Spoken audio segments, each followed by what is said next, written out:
Hi, this is Roxy Rose, and I'm back again doing another video. I know I owe you some videos, especially I owe you a video on the update on facial feminization surgery. Last month, I have to tell you, I was down in Guadalajara, Mexico, getting a consultation from a good surgeon there named Dr. Cardenas. I was very impressed with him and his staff. I will give you an update later on that. Today, because I am an intuitively driven person, my intuition was telling me to produce a video about being alone for the holidays. And it's something that I have to deal with as well. I will be alone for the holidays. And I know that being a transsexual and being transgender, with that comes a lot of isolation and loneliness just by being who we are. And then the holidays come around, and boy, does that emphasize the idea that we are alone and unaccepted by most people in society. So hopefully I could give you a bit of help in dealing with some of the feelings that we are going through. I also have to mention this. There's a few people that have written me and have told me that they are just driven crazy by my overuse of the word And in fact, some people say they cringe when they hear me say it. Well, get used to it. I will try to work on it, but I am not a public speaker. I did not intend to make videos for public viewing. I just happened to be playing around one day and I did a video. And if I overuse the word well, you know, that should be allowed. Besides, I watched a speech given by Barack Obama, and boy, does he use the word a lot. So Roxy Rose should be able to use So give me a break a little bit. Like I said, I'm not a public speaker.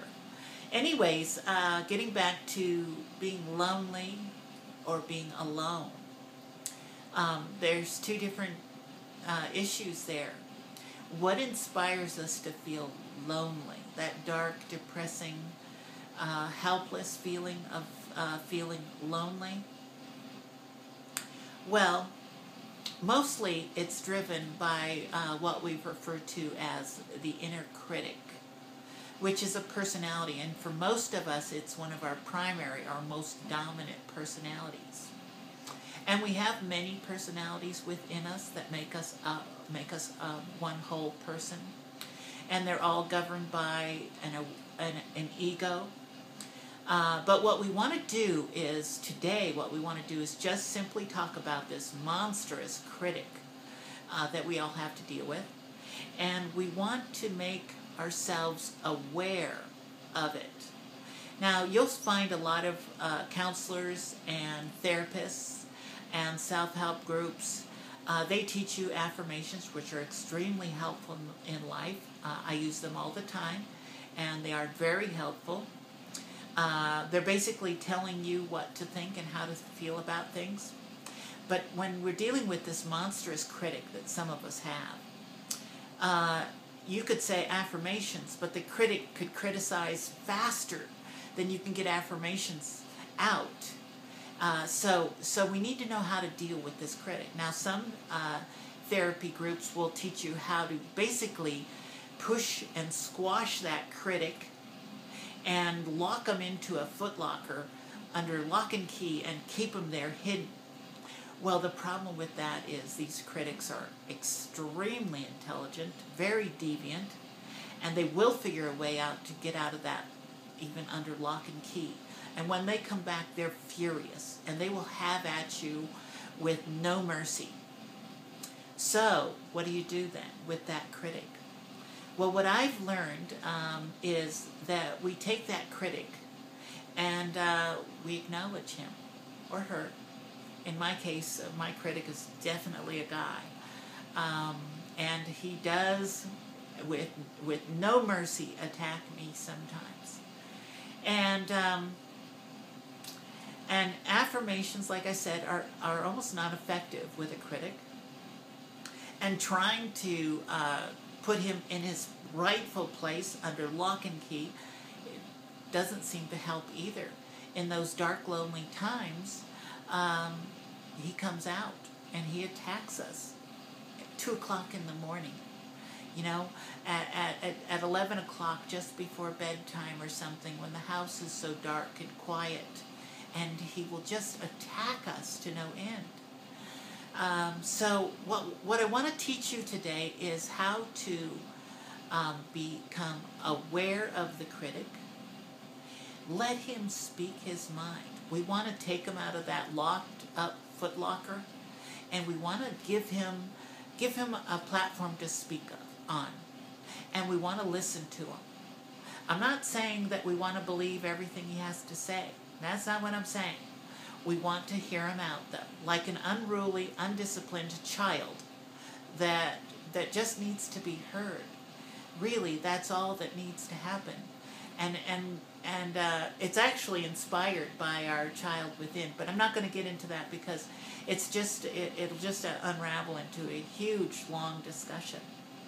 So the critic, like I said, in my case, he's definitely a guy, Mr. Critic. Oh my goodness, he has at me sometimes, and I'm not aware of it because it's always in the background. You know, this whispering in the ear constantly. And sometimes he cracks me up of how it's just hilarious sometimes if you listen to the critic. Sometimes it is hilarious of the dialogue that goes on within your psyche with this inner critic. So I guess what I could do for you, and this is a bit revealing, and it almost feels uncomfortable to do, but I will give you a glimpse of my critic and what I have to deal with. And in order to do that, I'm just going to switch seats here to the one in back of me, because I don't identify with the critic. In my opinion, and in my belief system, and in my psyche, the critic is an entity within me, or an energy, or personality energy, but he is not who I am, and I don't identify with him. He is just simply a part that makes up my many personalities. So I'm going to switch seats, and I'm going to talk to Roxy as if I was the critic.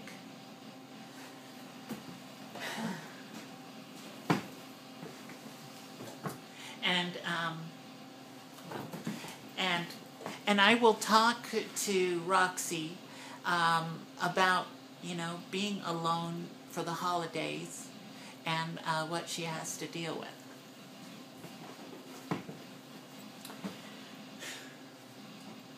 Well, Roxy, you really screwed this up.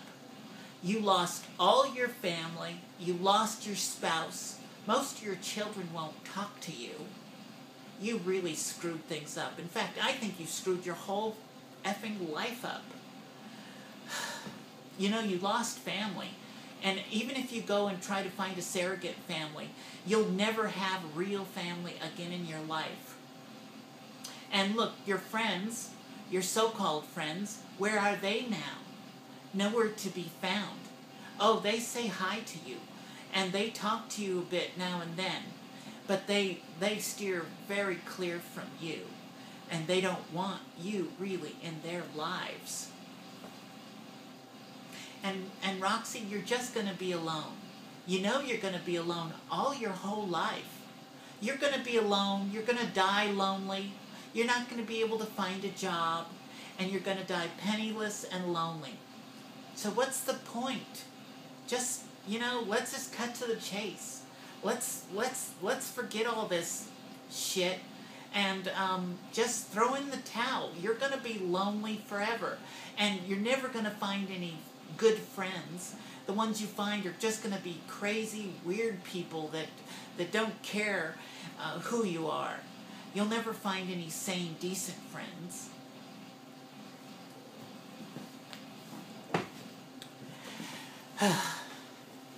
Well,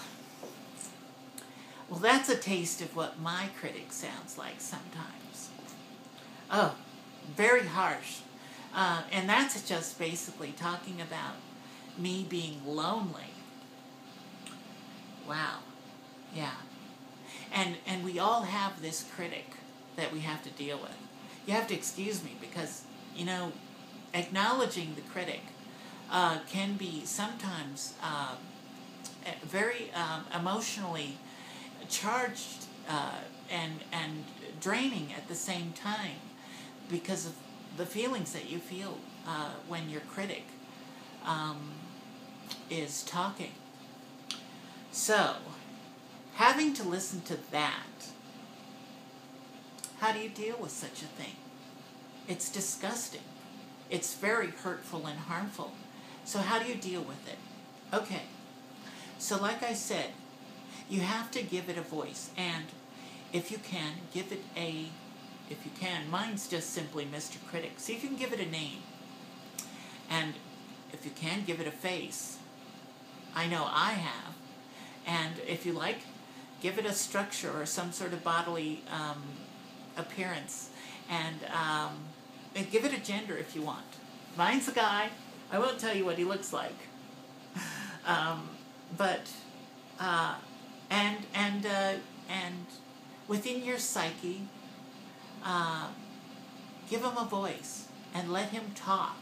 And it may not be something that's verbal, although it could be. It may be just a feeling, etc. And hear him out. Listen to what he says.